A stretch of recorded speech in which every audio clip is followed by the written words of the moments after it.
So what do I do with the profits that I get from my properties? So basically this is like business 101. I'm not sure what the technical term is, but it's called, I believe, investing the principal back into the business. Obviously I don't have a business, I just got properties and that. So there's some people, if they get profit from their properties and that, they will go and lease and finance a luxury car or a nice car and that. That's cool. You should not be going to work Monday to Friday, 9 to 5 and that to afford the Mercedes. You should have assets, you should have investments that bring you back a return, then go and buy the Mercedes with the profit, yeah? That's cool. That's the way you're supposed to do it. And that. Unless you earn a lot of money and that, then yeah, use 10% of your wages to go and finance and lease the car in it. But you shouldn't be grinding, having to work overtime to afford a car. That's stupidness.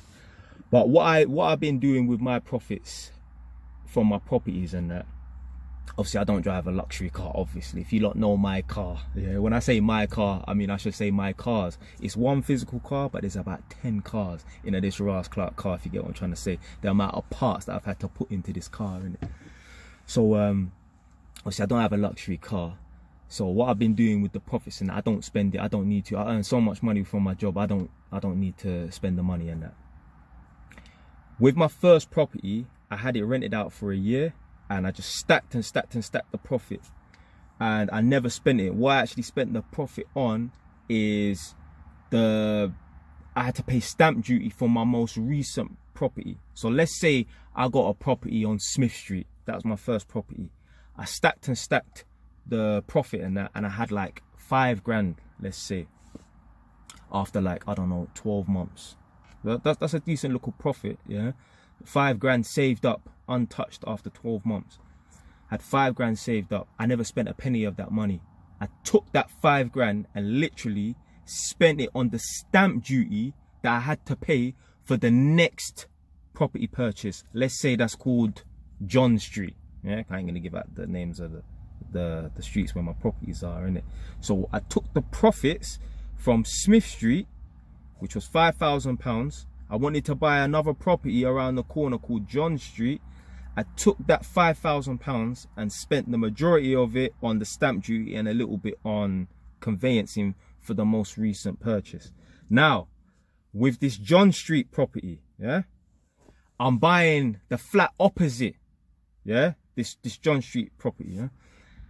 The profit that I've been getting from the Smith Street and the John Street, I've combined that to pay for the stamp duty for the property that's opposite. Yeah, I don't spend the money. I got a business account that I get paid in from work. Then I've got my personal account. Then I've got an account for Smith Street. I've got an account for John Street, and obviously all the bills and that, like all the tenants pay their rent into the account that's obviously to do with the one that they live in and that. So I've got little nicknames and that. So I've got an account called John Street, got an account called Smith Street and that. I've organized it and that, so I know how much money is in there. I can't tell you how much I'm profiting every month and that, but I can tell you like, yo, I've got this amount of money in the account, this amount of money in the account and that after 6 months and that. So that's what I've been doing with the profits from my properties and that. I don't lease no cars, I don't buy no new cars or nothing like that. I've recently come into a lot of money as well, because obviously man's refinanced my house and that. And like I said in a couple videos, previous videos and that, I was thinking about buying an Audi, and I think, nah, if I buy an Audi for 5 grand or something, then that's 5 grand less I've got to buy on the next property. One thing I'm thinking to do,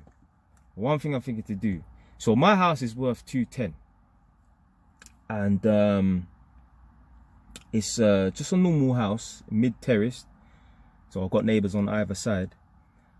I initially thought about this a while back anyway, to convert the house into 2 flats, 2 one-bed flats. So my physical house is worth 210, but if I converted my house into 2 flats, a 1-bed flat in Northampton is 130 grand.